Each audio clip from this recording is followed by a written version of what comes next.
todos os avanços tecnológicos e conveniências modernas, algo profundo está acontecendo dentro de nós. Estamos nos tornando viciados na satisfação imediata. E esse vício vai além do âmbito tecnológico. Ele afeta a nossa alma, a nossa espiritualidade e a nossa relação com Deus. Para entender melhor essa realidade, é importante nós mencionarmos aqui o papel da dopamina.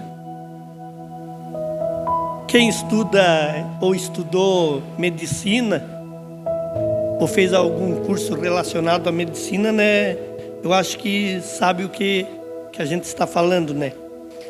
É um neurotransmissor que tem uma função essencial no sistema de recompensa do nosso cérebro. Sempre que realizamos algo prazeroso, como comer um doce, receber curtidas em redes sociais ou comprar algo novo, nosso cérebro libera dopamina.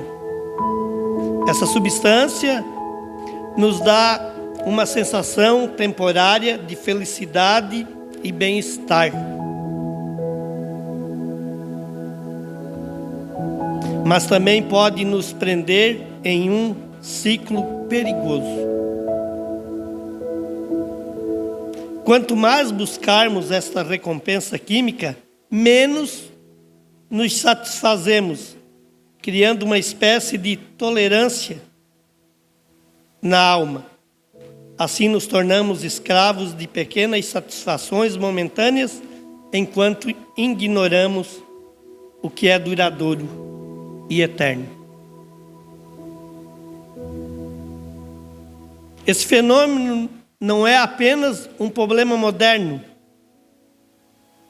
Desde o princípio, o ser humano luta contra o desejo de buscar soluções rápidas e prazeres imediatos, mesmo que isso o afaste de Deus. A história de Adão e Eva é um exemplo claro disso. Em Gênesis 3, que a gente vai estudar, nos apresenta o relato da queda da humanidade. Eva foi seduzida pela promessa da satisfação imediata. Ao comer o fruto proibido, a promessa era clara, um caminho rápido para a sabedoria e o poder, sem a necessidade de depender de Deus. E a gente vê isso nos dias de hoje também, né? A gente fica imaginando que fazendo do nosso jeito, nós vamos fazer mais rápido. Não, vai ser melhor. Não, como eu quero, vai ser melhor. E às vezes a gente deixa Deus, né, em segundo plano na nossa vida, né? A gente nunca entra lá no nosso quarto e quer conversar um pouquinho com Deus. Colocar Ele na nossa frente. E fazer com que os nossos desejos e as nossas vontades sejam colocadas para Ele. E que Ele seja o nosso guia. Que Ele mostre o melhor caminho. Todos nós sabemos qual foi o resultado dessa escolha, né? Em vez de encontrar plenitude, Adão e Eva experimentaram a vergonha, o medo e a separação de Deus.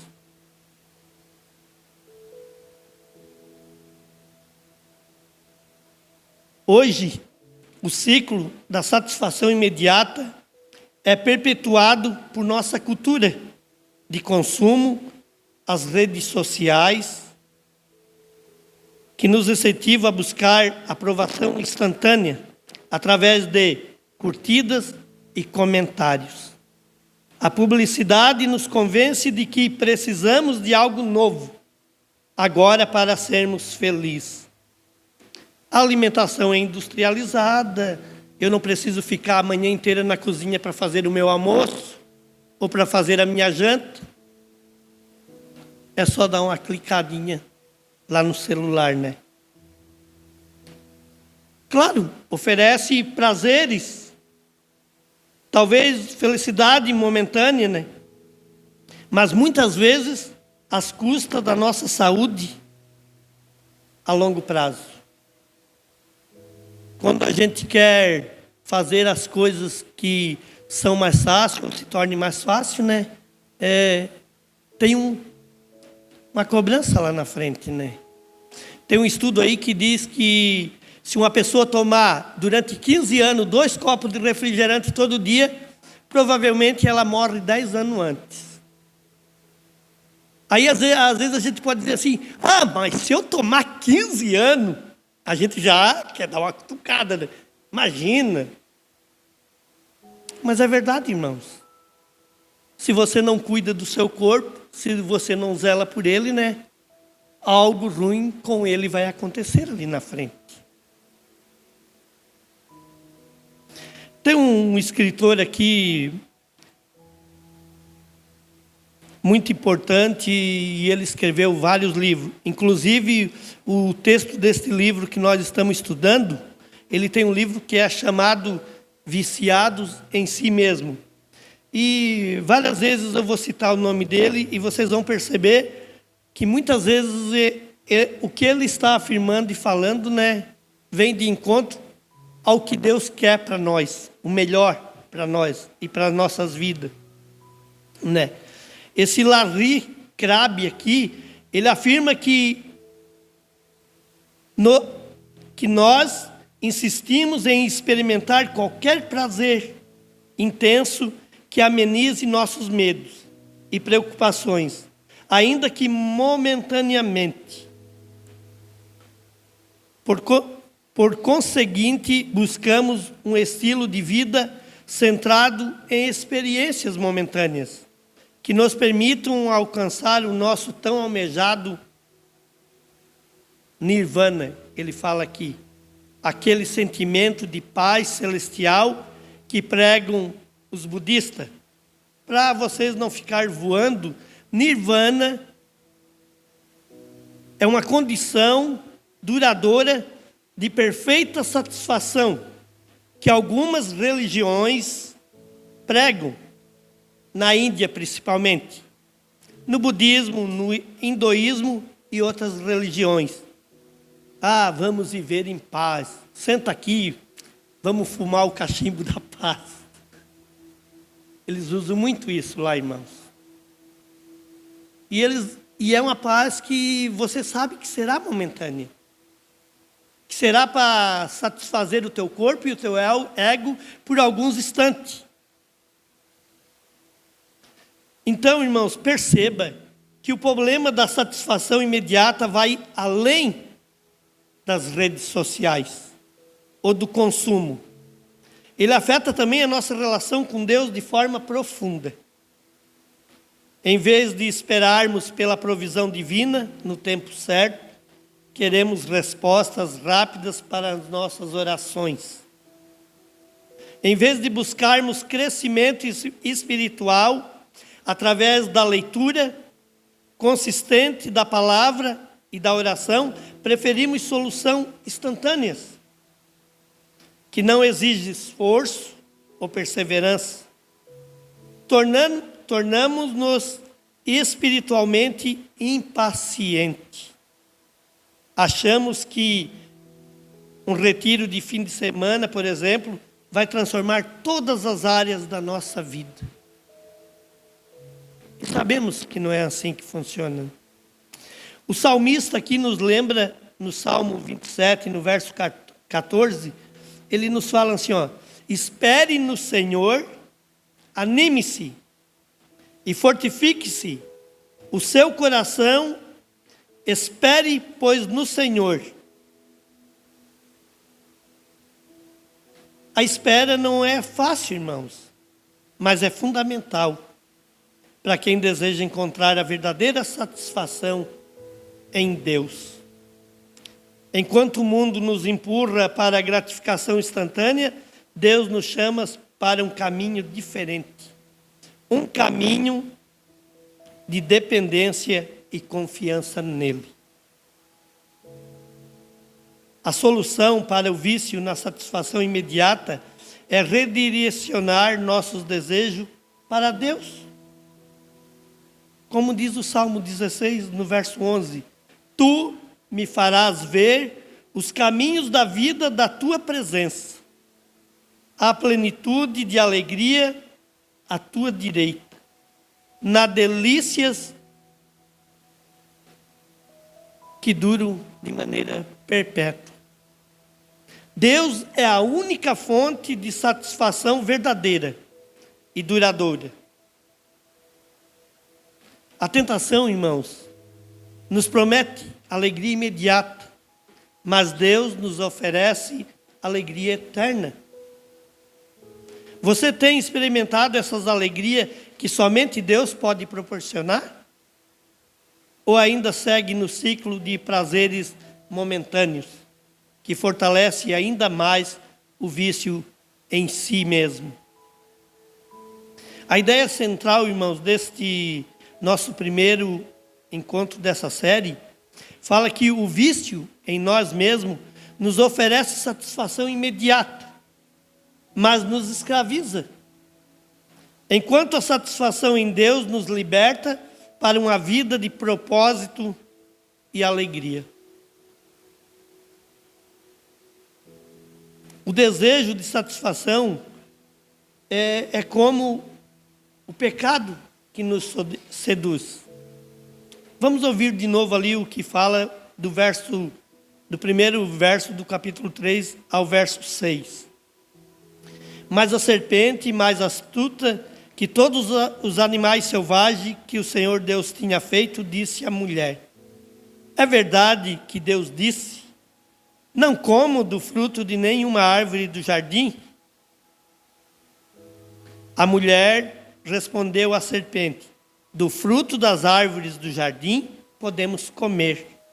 Mas do fruto da árvore que está no meio do jardim, Deus disse: Vocês não devem comer dele, nem tocar nele, para que não venham a morrer. Então a serpente disse à mulher: É certo que vocês não morrerão. Olha só, a serpente já distorcendo a palavra de Deus. Porque Deus sabe que no dia em que deles comerem, os olhos de vocês se abrirão. E como Deus, vocês serão conhecedores do bem e do mal. Vendo a mulher que a árvore era boa para se comer, e agradável aos olhos, e a árvore desejável para dar entendimento, tomou do seu fruto e comeu. E deu também ao marido, e ele comeu.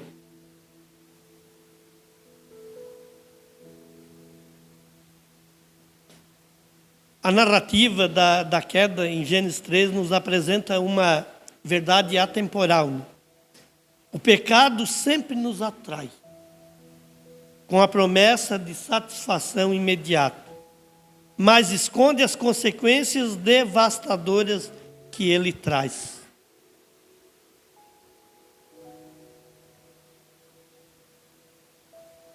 Esse Larry Crabb aqui observa que o problema central do ser humano é a escolha de se afastar de Deus para buscar a satisfação em algo ou alguém que nunca pode verdadeiramente preencher a nossa alma. Esse desejo desenfreado por satisfação imediata, apresentado no Éden, continua sendo uma armadilha para todos nós, até nos dias de hoje. A estratégia do inimigo é sutil, mas devastadora. Ele não se apresenta como inimigo, mas como aliado, oferecendo algo que parece bom e inofensivo. É assim, irmãos, que o pecado chega até nós. A gente acha que a gente pode cometer Eu vou cometer esse pecadinho aqui, não é muito feio. Depois eu converso com Deus. Depois eu me resolvo com Deus. E a gente vai fazendo isso acontecer todos os dias na nossa vida, na nossa caminhada. Tu começa com 10, 15, 20, 30, e quando você vê, você está lá com 80 anos e está agindo da mesma maneira sempre. Achando que no próximo dia você se resolve com Deus. E não é assim, irmãos, que funciona. A serpente começa com uma pergunta. É verdade que Deus disse, não como do fruto de nenhuma árvore do jardim? Essa frase não é apenas uma dúvida, irmãos. É uma distorção da verdade. Deus havia dado liberdade para comer de todas as árvores, exceto uma. O Senhor Deus ordenou ao homem de toda a árvore do jardim, você pode comer livremente. Mas da árvore do conhecimento do bem e do mal, você não deve comer, porque no dia em que dela comer, você certamente morrerá. Mas Satanás manipula as palavras de Deus para fazê-lo parecer restritivo e injusto. Cabe aqui, ele explica que a tentação mais poderosa não é aquela que nos confronta abertamente, mas a que sussurra. Deus não é suficiente. Há algo mais que você precisa conhecer, que você precisa saber. Veja só, já deixa Deus de ladinho, né? Não, você pode fazer do seu jeito. Você pode convencer do seu jeito. Você pode fazer as coisas acontecer da maneira que você quer. Sempre alguém está sussurrando no nosso ouvido. Imagina, para quem ir na igreja hoje? Tu não foi a semana passada? Tu não esteve na igreja o mês passado? Não precisa ir hoje. Quem disse que vai fazer falta você não ir na igreja hoje? Ele está ali sempre sussurrando. Não ajuda aquele irmão. Imagina, vai ajudar aquele irmão. Deixa que ele se vire. Cuida da tua vida, faça as tuas coisas. Não vai olhar por aquele doente, vai passear, vai viver a tua vida, vai ser feliz. Assim, ele está sempre sussurrando no nosso ouvido. Essa distorção da verdade, irmão, nos leva a questionar o caráter de Deus. Ao plantar dúvidas sobre suas intenções, Satanás muda o foco de Eva, do que Deus para o que ele proibiu. A serpente apela para a ideia de que Deus está escondendo algo bom. Olha só, é assim que acontece também com nós nos dias de hoje.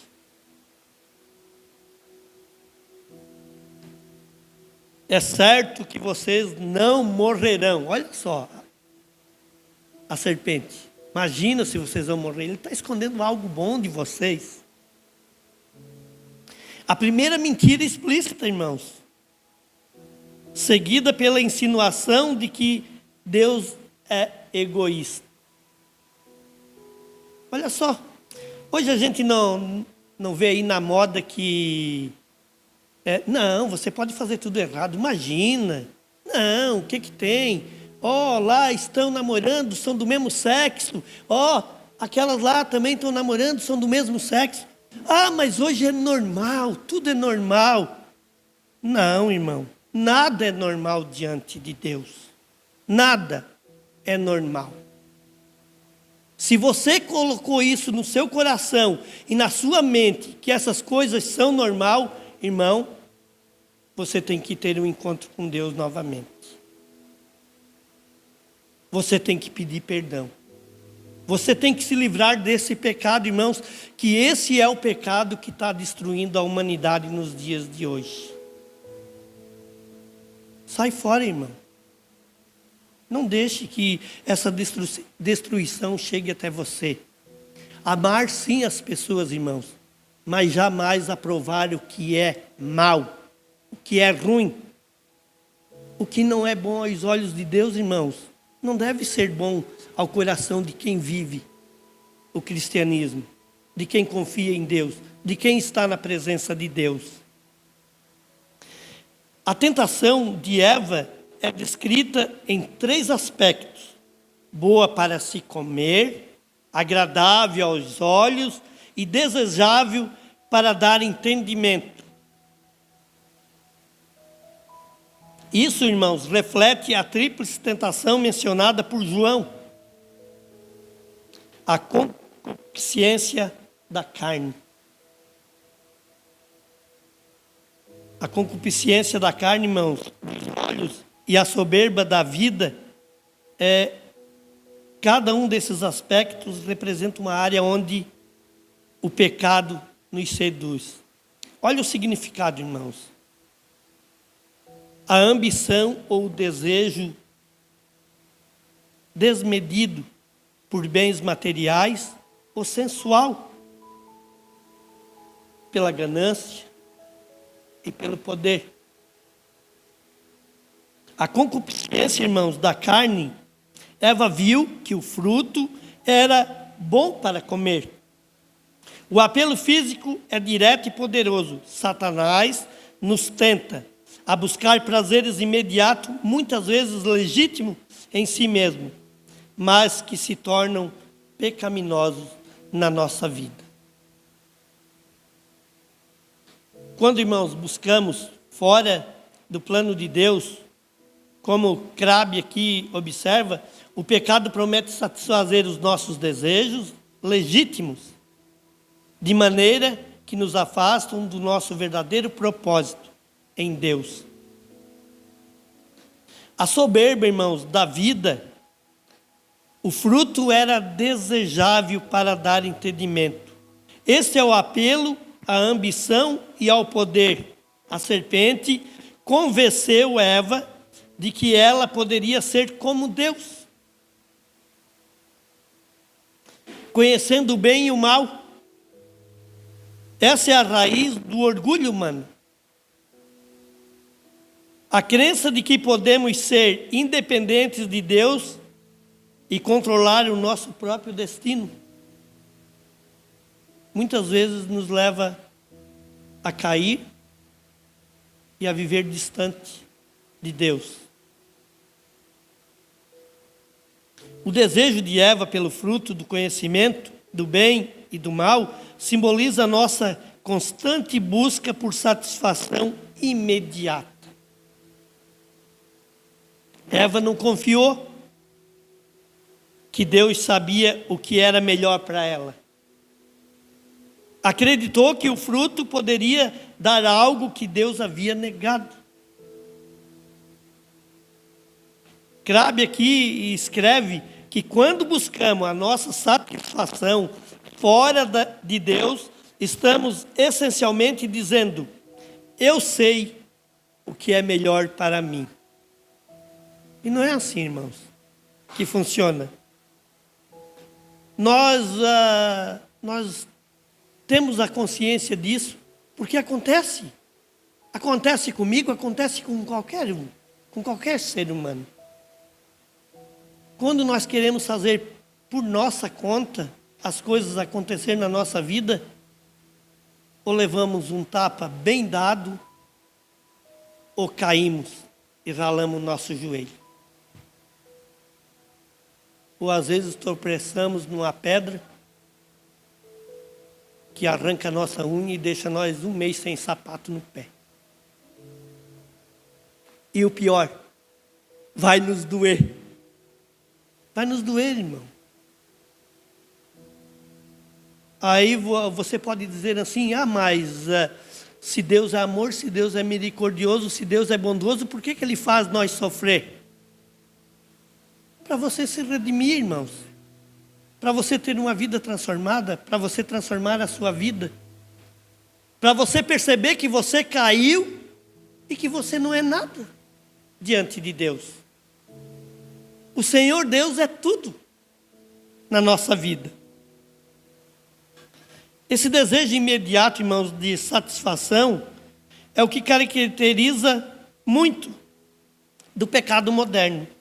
Queremos gratificação instantânea, seja no consumo, nas relações ou no reconhecimento. Estamos literalmente viciados em trazer satisfação instantânea a nós mesmos. Mas essa busca é ilusória. Como Eva descobriu que a promessa de satisfação do pecado é uma mentira, ela viu que o fruto parecia bom, mas ao comê-lo, enfrentou as consequências amargas. Nós, irmãos, estamos vivendo hoje numa cultura que incentiva o vício em satisfação imediata.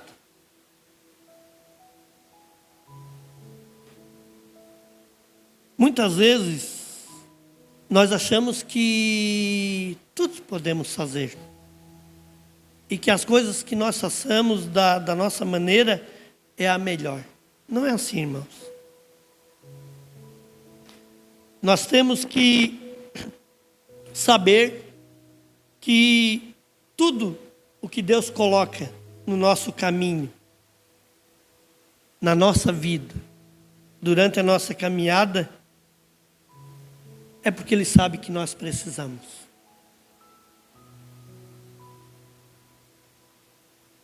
O problema, irmãos, do vício da insatisfação imediata não é apenas psicológico, é espiritual. Ele revela uma falha fundamental em confiar em Deus e esperar pelo seu tempo, ao invés de buscar satisfação nele. Buscamos em coisas que não podem preencher o nosso vazio. Como disse Agostinho, o nosso coração está inquieto enquanto não descansar em ti, enquanto não descansar em Deus. Mas o problema, irmãos, é que, apesar de sabermos disso, continuamos a buscar alívio para a nossa inquietação nos prazeres imediatos. No meio do turbilhão de problemas, buscamos algum escape que mascaram a dor que estamos sentindo.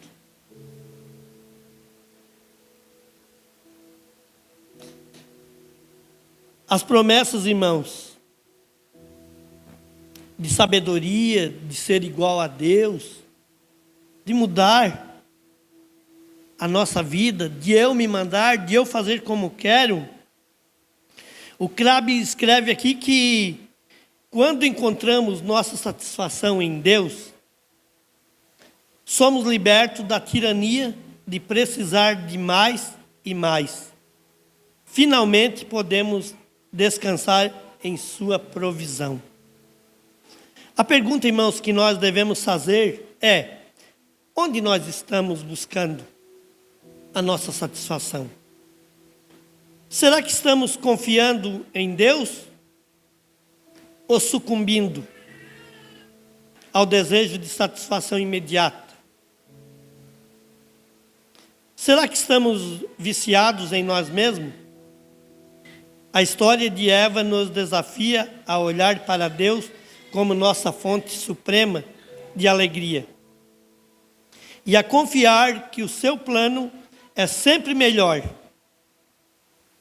Que nós possamos, irmãos, aprender com o seu erro e escolher a verdadeira satisfação que só pode ser encontrada no Senhor.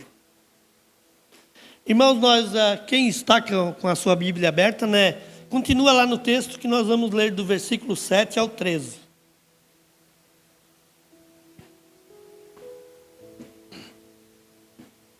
Do 7 ao 13, irmãos, a gente vai ver as consequências do vício em si mesmo. As consequências que a desobediência de Eva trouxe para ela, para Adão e para o resto da humanidade, irmãos. Versículo 7. Então os olhos de ambos se abriram e, percebendo que estavam nus, costuraram folhas de figueira e fizeram cintas para si. Ao ouvirem a voz do Senhor Deus, que andava no jardim, quando soprava o vento suave da tarde, o homem e a sua mulher se esconderam da presença do Senhor Deus, entre as árvores do jardim. E o Senhor Deus chamou o homem e lhe perguntou: onde você está? Ele respondeu: ouvi a tua voz no jardim, e porque estava nu, tive medo e me escondi. Deus perguntou: quem lhe disse que você estava nu? Você comeu da árvore da qual ordenei que não comesse? Então o homem disse: a mulher que me deste para estar comigo, ela me deu da árvore e eu comi. Então o Senhor Deus disse à mulher: que é isso que você fez? A mulher respondeu: a serpente me enganou e eu comi. Após, irmãos, sucumbirem à tentação e comerem do fruto proibido, Adão e Eva perceberam algo que nunca haviam experimentado. Antes, eles não haviam experimentado nada disso. A vergonha, irmãos, e a culpa, a promessa de satisfação imediata de serem como Deus, revelou-se uma ilusão. O pecado que parecia tão atrativo trouxe consequências devastadoras. Assim como eles perceberam sua nudez, a satisfação imediata frequentemente nos leva a um ciclo de arrependimento, vergonha e separação de Deus.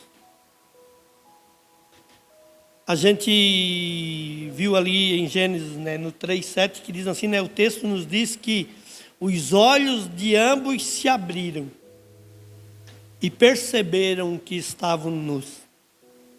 Até aquele momento, Adão e Eva viviam em uma pureza inocente, sem vergonha ou medo.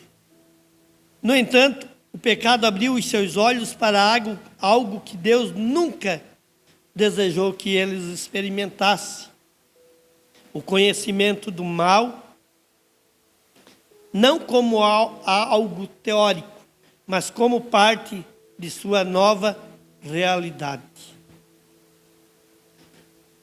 O Crabb aqui descreve que essa experiência, como o momento em que o homem trocou a segurança da intimidade com Deus pela vulnerabilidade de viver sob o peso do pecado.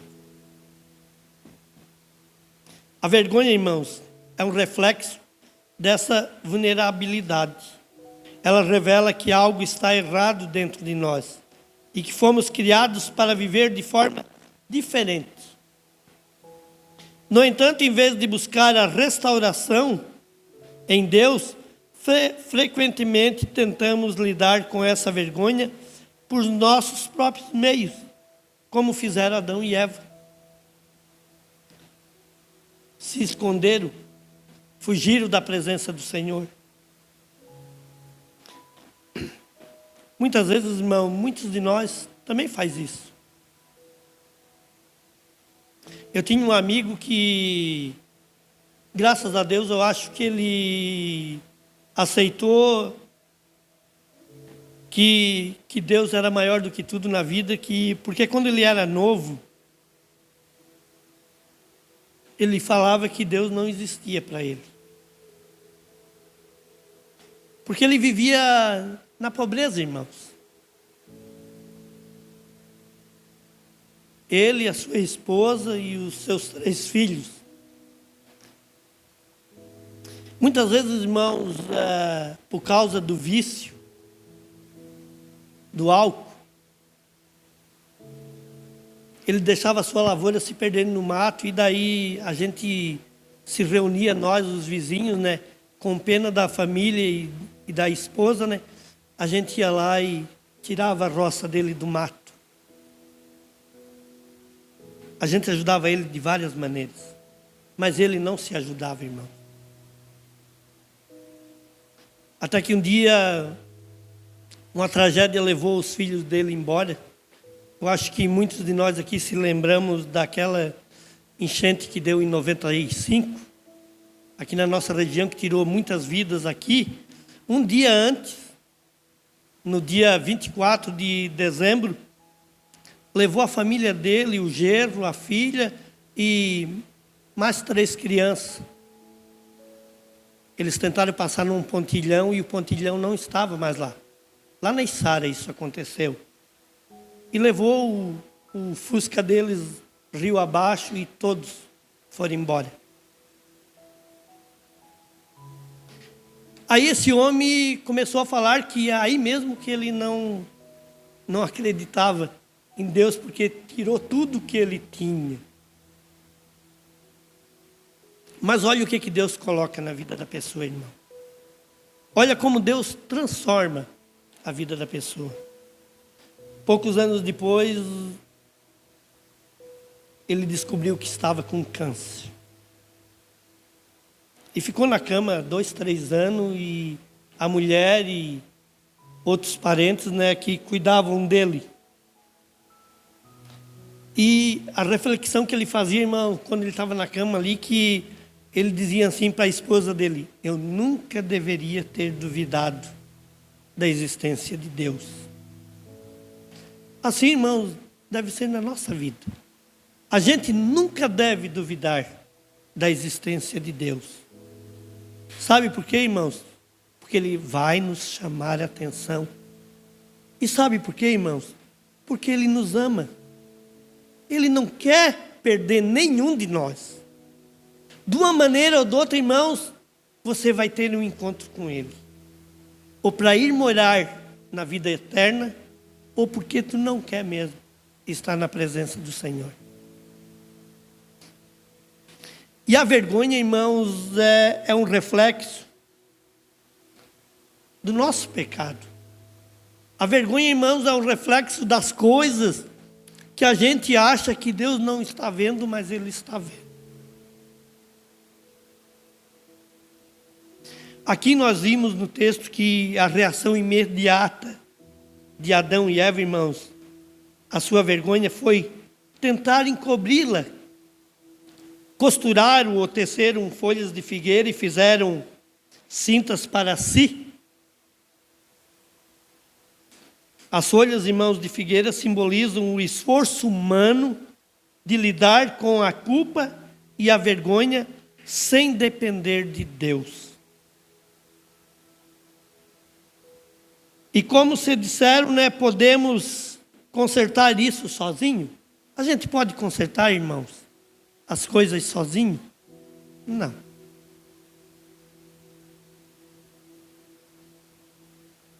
Essas tentativas de nós querer consertar as coisas do nosso jeito, da nossa maneira, irmãos, nunca é suficiente. Nunca vai transformar a nossa vida e o nosso coração. Crabe aqui afirma que toda tentativa humana de lidar com a vergonha e a culpa, sem depender de Deus, é um paliativo, que apenas adia o confronto com a verdade. Não podemos nos curar. Só Deus pode nos redimir. As folhas de figueira, irmãos, são um lembrete da fragilidade de nossos esforços. Elas não podem cobrir plenamente a vergonha, nem resolver a verdadeira raiz do problema.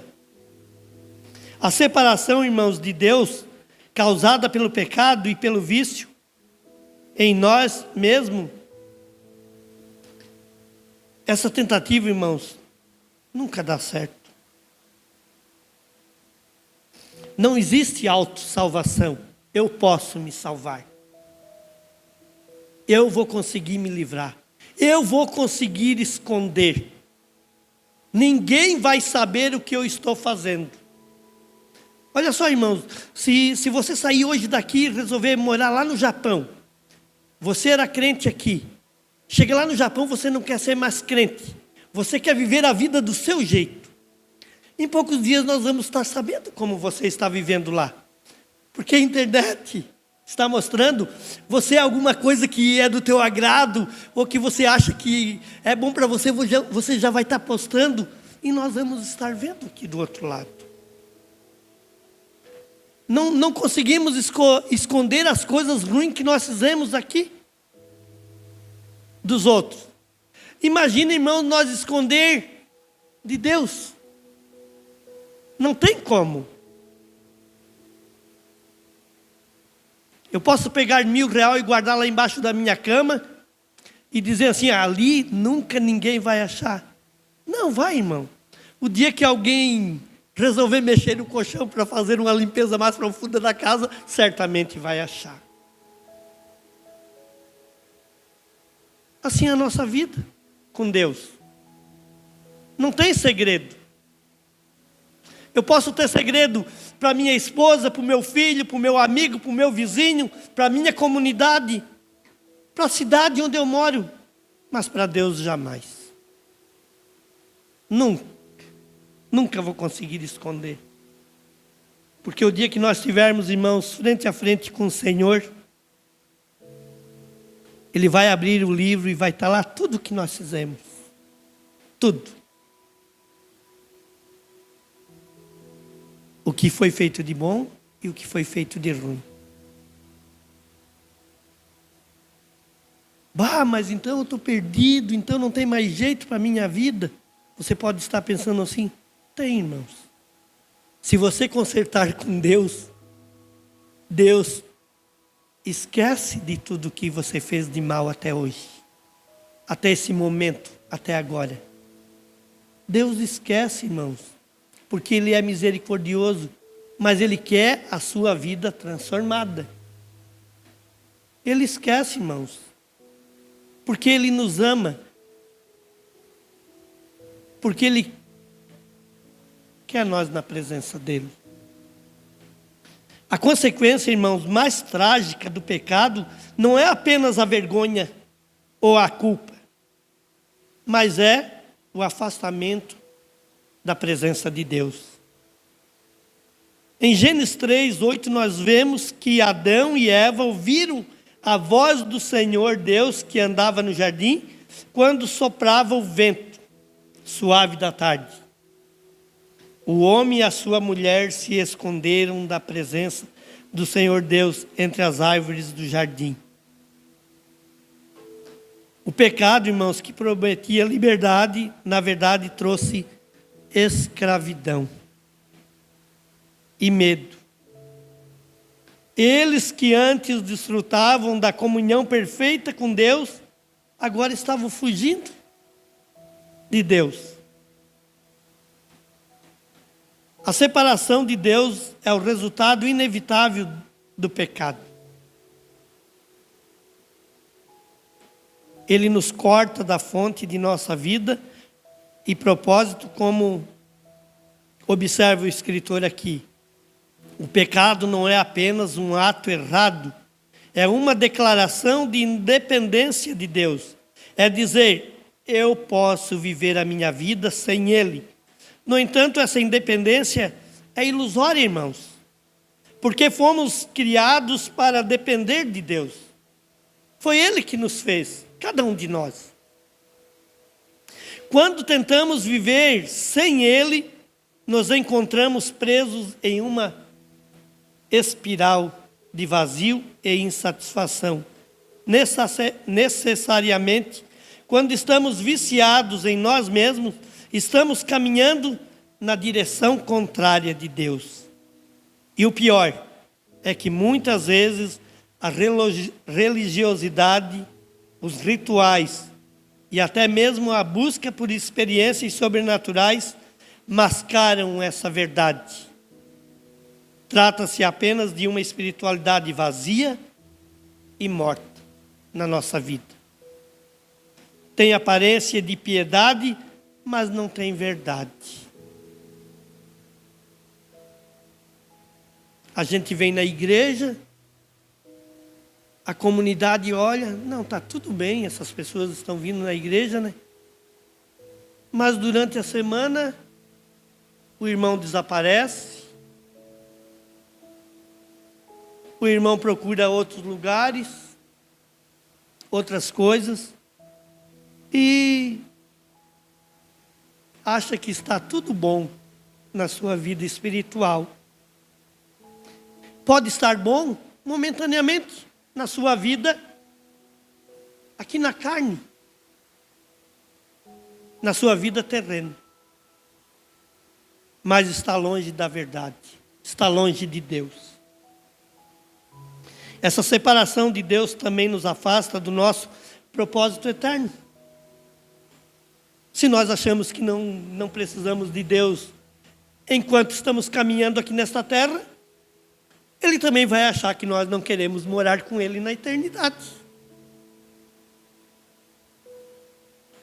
Não tem aquele videozinho que está passando aí, que é uma jovem que faz, que ela diz assim, e hoje, né, vai ter aquela festa, né, e aquele cantor só vem esse ano aqui no meu lugar. Eu vou avisar a irmã lá na igreja que hoje eu não posso ir na igreja, porque eu não posso perder aquela festa. E daí ela continua com outras coisas. Hoje tem aquele almoço lá na casa da minha família e não sei o que, né? Eu não vou na igreja hoje, né? Porque o almoço da família vai ser só hoje, neste ano. A igreja tem todo domingo. E assim vai indo, né? Aí quando ela chega lá na porta do céu, né? Na hora dela apertar o sim, que ela quer ir para o céu, se é bom ou não, está na presença de Deus, ela aperta o sim, que diz que é bom, né? Aí aparece um X em vermelho. Ela, por quê? Eu sempre gostei de Deus, eu amo esse Deus, eu faço tudo por esse Deus, coisa e outra. E ela, não, deu problema no aparelho. Aperta de novo e vem o X de novo. Deus nunca conheceu essa pessoa. Não deixamos, irmãos, que na nossa vida a gente chegue neste ponto de na última hora querer tocar na porta do céu. De na última hora querer que Deus abra a porta para nós. Não, irmãos, você tem oportunidade hoje de conversar com Deus, de pedir para Ele transformar a tua vida, de tentar consertar a tua vida com Ele. Irmãos, nós erramos todos os dias. Olha, hoje foi um dia que, quando eu me levantei de manhã, eu já me levantei, já era meio tarde, era 7:50. Aí eu olhei para o celular que estava na cabeceira e eu disse assim, não, eu vou tentar hoje, Senhor, não abrir o celular. E se vocês forem olhar lá no meu celular, não vão ver, eu não curti nada hoje, não fiz nada hoje. Apenas o meu neto que pegou lá e disse, eu vou mandar uma mensagem para ti, assim, que se vire quem mandou a mensagem. Eu disse para ele, vô, mas tu não olha mesmo, né? Eu disse, não, o vô hoje não vai olhar o celular. Aí agora, antes de eu sair para vir para a igreja, ele disse assim, vô, vai levar o celular para a igreja? O vô disse, não, o vô só vai olhar quando o vô voltar embora o celular. E o celular ficou em casa, irmão. Eu não vi se alguém mandou mensagem. Até a minha cunhada estava lá, a Rosane, né? Ela disse, o Everaldo botou uma foto aqui que o sol está maravilhoso lá na praia. Coisa e outra, não é mais. Eu fiz um propósito, que hoje eu não ia fazer isso. Sabe por quê, irmãos? Porque muitas vezes nós deixamos que as coisas que nós temos e as coisas que pertencem na nossa vida do dia a dia tire o nosso foco de nós ter um encontro mais profundo com Deus. Aí a gente fez um almoço maravilhoso lá em casa, a sogra foi para lá, até levou uma paletinha de ovelha lá para o genro assar. Foi bom, irmãos. Passamos um dia em família. E eu percebi no fim do dia, irmãos, que o celular, na verdade, se eu fosse olhar aquele dia, não tinha me feito nada, não tinha mudado nada na minha vida neste dia. Eu não estou dizendo isso, irmãos, que você agora tem que pegar o seu celular e jogar no canto e esquecer que ele existe. Não, irmãos.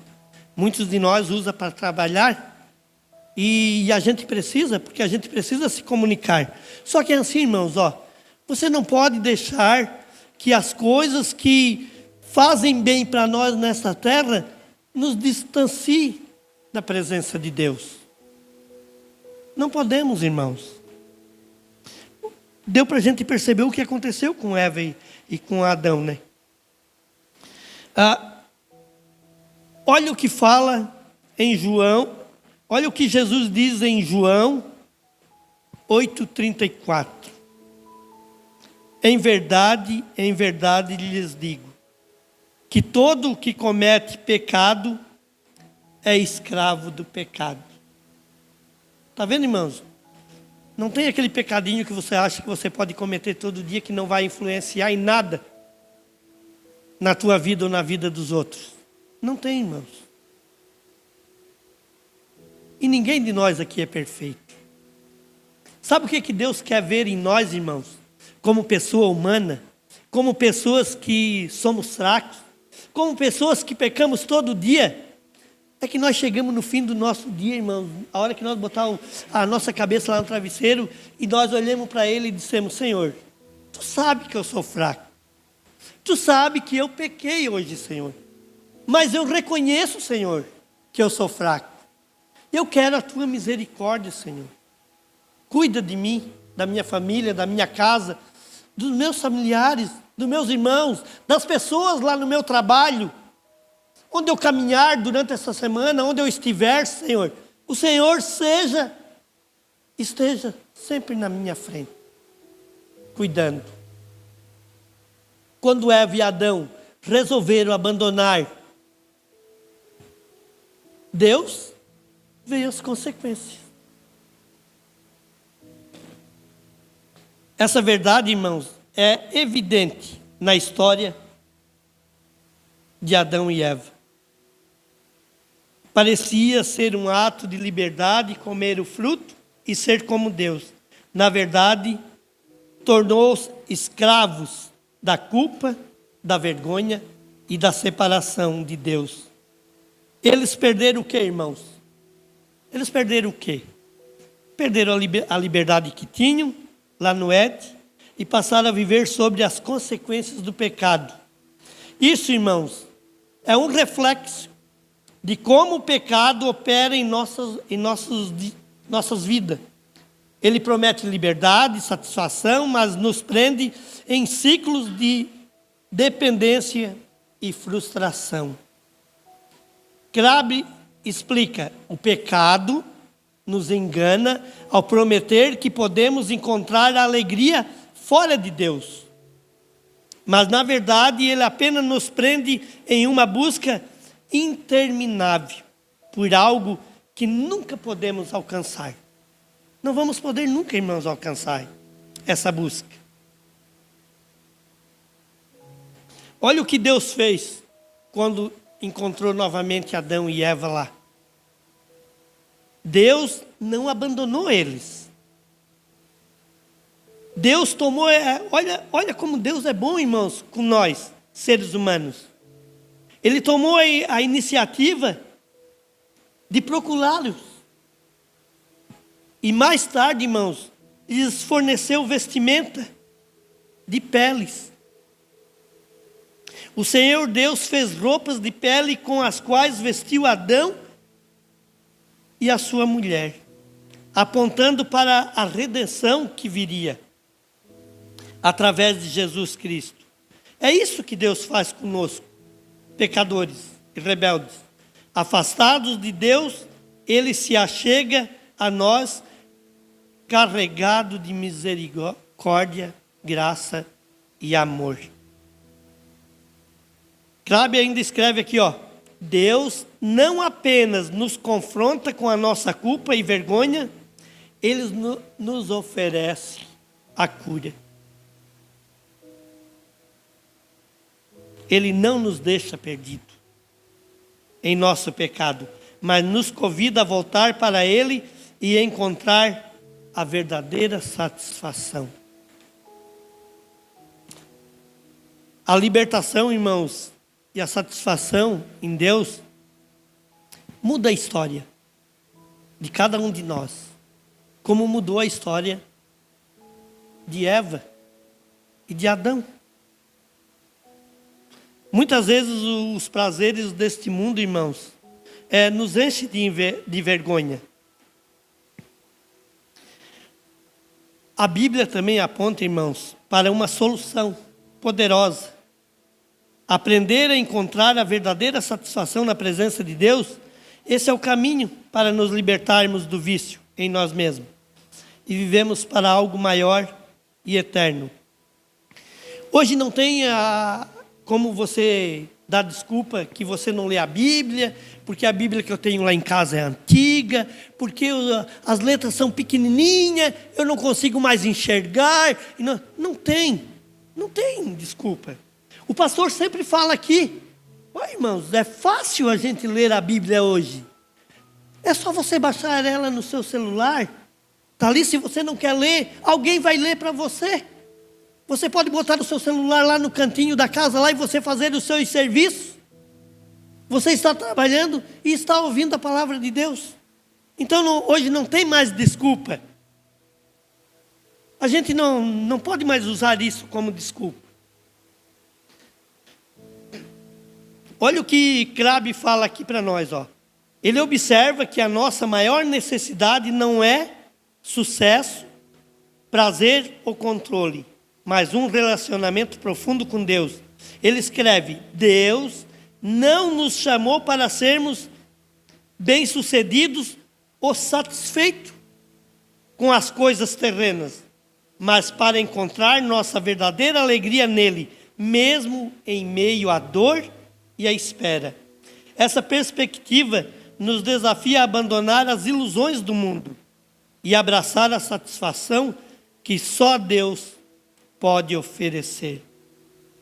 O salmista aqui nos lembra que, lá no Salmo 16, no verso 11, nos fala assim, Tu me farás ver os caminhos da vida na tua presença, a plenitude de alegria à tua direita,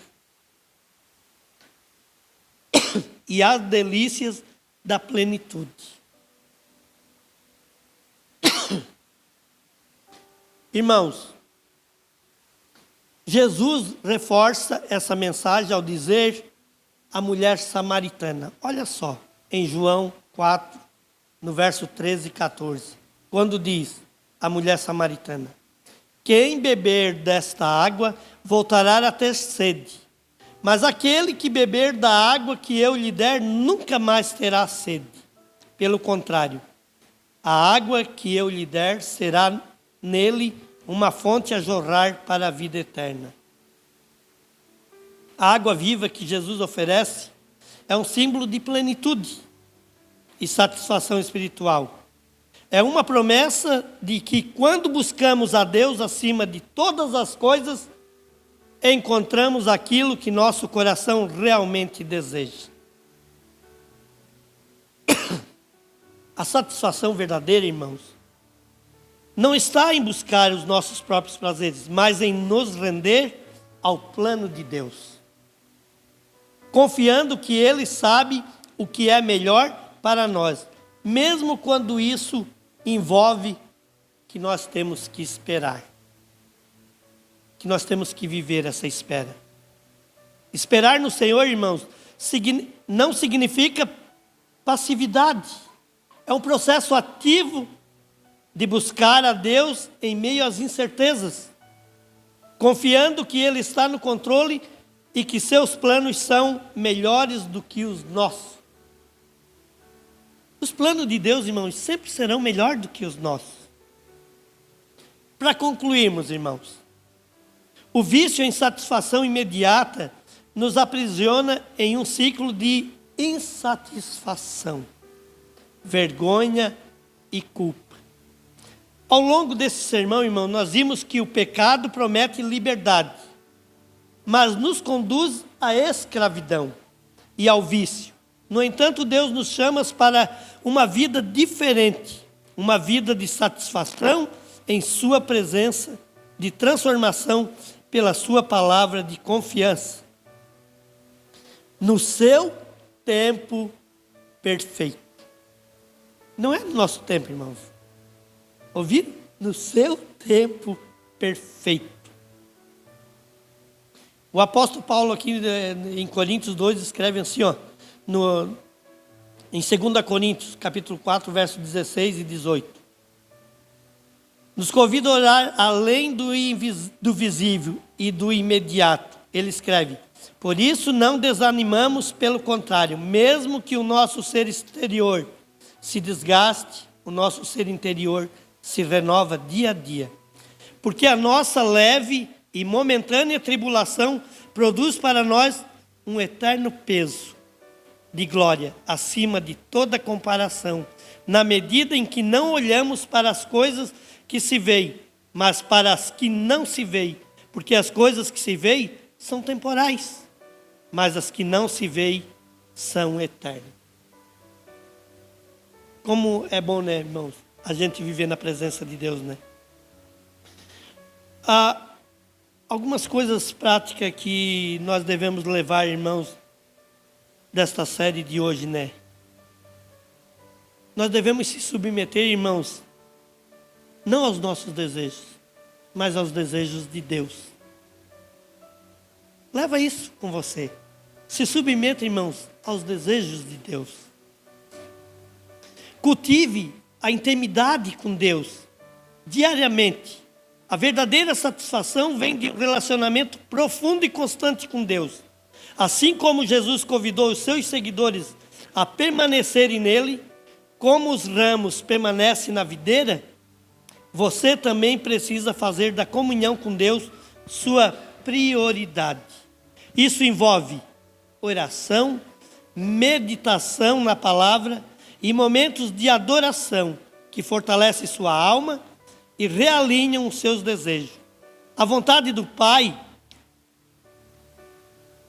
pratica, irmãos, reserve diariamente 15 ou 30 minutos para orar e meditar na palavra durante essa prática.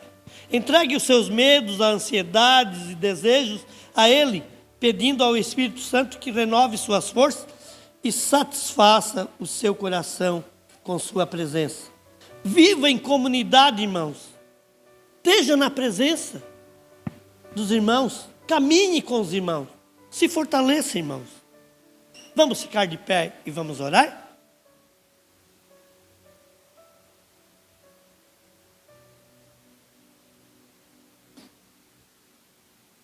Senhor Deus, eu entendo que sua maior preocupação está em relação ao apego que nós temos com as coisas deste mundo.